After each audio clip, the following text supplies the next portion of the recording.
How are we doing, folks? My name's Tim. Welcome to the Ghost Kiwi Vlogs. Now, tonight I've got something a little special for you. You're going to come along with me and the team from Mornington Peninsula Paranormal Society, and we're going to be conducting a little bit of an investigation in a site that has, from what we've been told, never been investigated before. That's right, folks. What you could call a virgin site. That's it. Now, I'm not going to give away too many clues, simply because, well, I don't know if I can. Ooh. So, come along with me. You'll see what I see. This camera is going everywhere with me around the site that we're investigating tonight. And I mean everywhere. We have 3 buildings in total. This particular site dates from I can't remember. This is bad investigating, that is. I mean, can't remember the date that the site was first established. But all I'll say is it is in the area of Berwick in Victoria. I will give you a bit of an overview of the history, of the actual history, dates and everything, once I get my hands on that information. So be looking for that somewhere around about now. So, yeah, you might be, sorry, I'm trying to find where the camera is, okay. So you might be able to tell that, this isn't the vlog that I intended. The vlog that I was intending to was, of course, one where we were doing an investigation with the team from Mornington Peninsula Paranormal Society. I'll leave a link to their Facebook page in the description down below. Unfortunately, my camera decided that it doesn't like batteries, so unfortunately, went through I don't know how many sets of batteries, only for the camera to actually just basically shut off it got to the point where it was every minute and a half, 2 minutes. I just couldn't actually run the camera anymore. So what I'm going to do instead is this one will be about conspiracy theory. So the way in which we'll do the conspiracy theory side of things is I'll tell you what conspiracy theory we're going to follow. Sorry, I'm just steering wheel. No, don't worry, I'm not driving, folks. So yeah, what I'll do is I'll tell you the conspiracy that we're going to do for this session, in which case today's one might even be a double header. I might actually do Jonestown and possibly Waco Siege, maybe, possibly, if you're lucky. The information that I'll take is from a book I have here called what is it? Conspiracy Encyclopedia. That guy.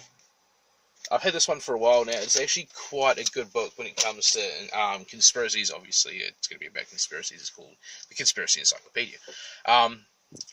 So yeah, we'll go through that. So the way that we'll do it is I'll tell you what the conspiracy is related to. I'll lay out the basics for leading up to where the conspiracy side of it starts.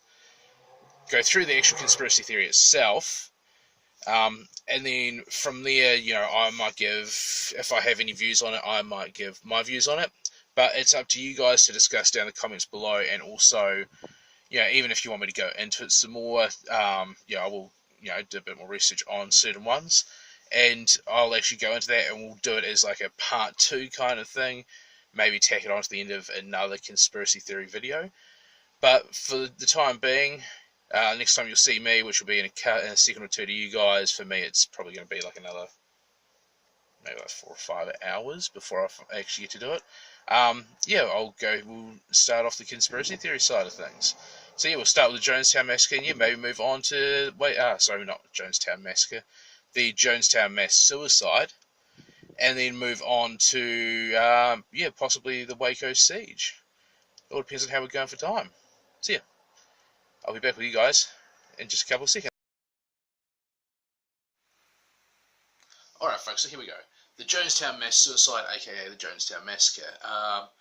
Basically, 18th of November 1978, the Reverend Jim Jones ordered his followers, 900 of them, 270 of them children, to commit mass suicide by ingesting a mix of potassium cyanide, tranquilizers, and they were all mixed into a little concoction of, what do they call it? Fruit punch.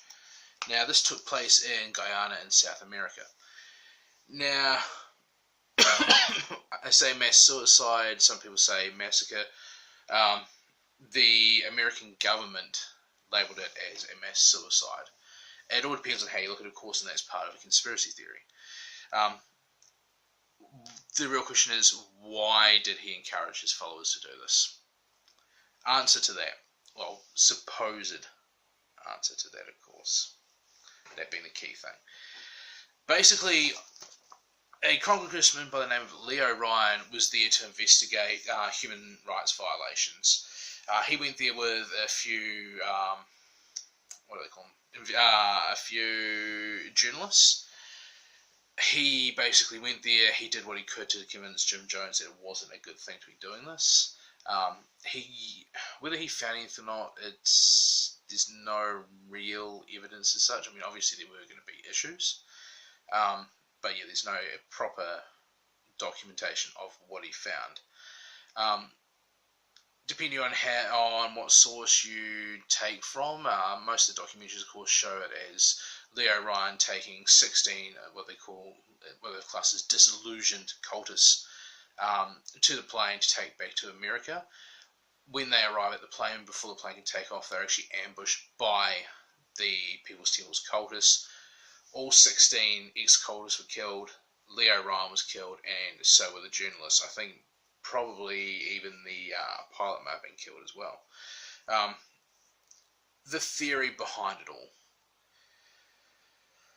So, what there is there is apparently a tape with someone who sounds like Jim Jones. There's been no proof, of course, but this is once again conspiracy theory. There never is truly any proof for, against, who it was, who it wasn't, that sort of thing. There was apparently a tape record of Jim Jones talking to his wife, basically in the dying minutes and hours of this whole situation, going through, how it happened, why it happened, that sort of thing. Nothing's been officially released, as far as I can find. Normal story. There's stuff saying that the tape has been released. There's stuff saying that the tape has not been released. And the main thing is, though, is how did one man convince 900 people to ingest this nasty concoction of freaking cyanide? Like, you'd be hoping that the tranquilizer kicked in before the cyanide does. These people were referred to as lost souls. They're people who were fed up with society, or a number of them were, sort of outcasts, if you like. So it's kind of understandable in a way. If you're some people who are cast out from society do try and find someone who's a strong leader to bring them together and to give them some sort of direction and purpose. And Jim Jones was apparently one of those sorts of people who could. Sorry, kicking something there. Jim Jones apparently was one of those people who could, talk almost anyone into almost anything. He was meant to be a very charismatic man. For the times, he was actually considered quite good looking as well. So, there are probably reasons why, but the main theory, there are many theories, to be honest, including links to MK Ultra, which we'll go into that later on down the track if you guys want to. It is kind of quite involved, that one. It seems simple on the surface. It has to do with, I've looked into it a bit more again because I completely forgotten what it was about.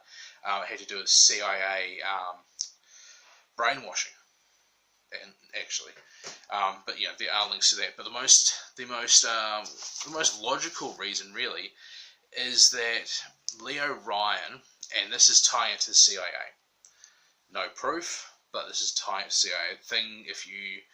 If you want to explore for yourself the whole Jonestown massacre and the CIA side of it, I would definitely recommend it, because it does sound, to me at least, it does sound quite feasible. What it was Leo Ryan was actually, he was really against, this is Congressman Leo Ryan, the guy who, if you like, was, well, don't I say the reason for this all kicking off, but was there when it did, unfortunately. Congressman Leo Ryan was really against the CIA. He didn't like their spending. This was during the 1970s, so there was a lot of big spending at the time. What him and another congressman wanted to do, we wanted to bring in an amendment that meant that the CIA had to cut their spending, and before they could even go ahead and perform any covert operations, actually had to tell Congress what they were doing. So you could see where the big shots in the CIA would not want that. This is a Central Intelligence Agency, one of the biggest agencies in America for information collecting. So you could understand why. But of course, with Leo Ryan being dead, what happens to that amendment? The amendment dies as well. He's not there to push it. So it would make sense to me, at least, to take out, even if it turned out that that Jim Jones was actually part of the MK Ultra program, it would make sense to take out Leo Ryan to stop, having to reveal what the CIA were doing.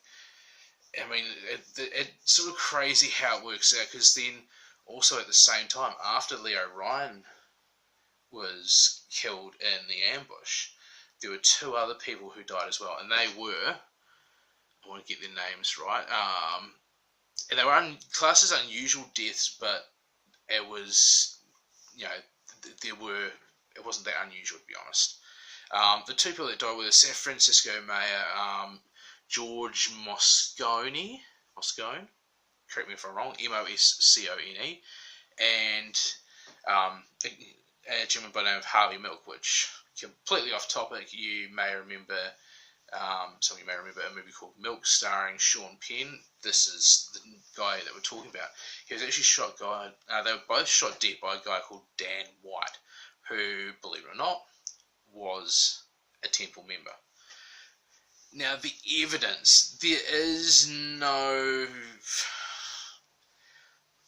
real evidence to back any of the theories. That's the big problem. There is no true evidence, if you like. Nothing to definitely say, this is what happened, this is what didn't happen, this was who was involved, apart from the obvious parties. There is one thing, and that is that apparent tape. If you watch the documentaries on it, there are one or two out there that have actually played a tape. Whether it's Jim Jones or not is a different story, because once again, there's no true, real evidence to say that this was definitely Jim Jones in the recordings. There's no evidence to say it was definitely his wife in the recordings. And of course, normal story, there were the usual documents. In fact, there was a 5,000 page document from the American Congress. I'll let you take a quick guess at how many pages were released. These pages were redacted and everything. Take a guess. 782. 782 pages of a 5,000 page document. Where's the rest? I mean, normal story, missing evidence, nothing to really back it up. Where do you go from there? I know where you go. You guys do some more research into it if it's something that you like the sound of. Next time we might go into, you might do Waco next time. Keep this whole sort of cultish thing going. It's weird stuff. I mean, cults are weird to begin with anyway. But anyway, that's the video. Any comments, any questions, down below. Like, subscribe, hit the notification bell. And as always, see you guys later. Bye.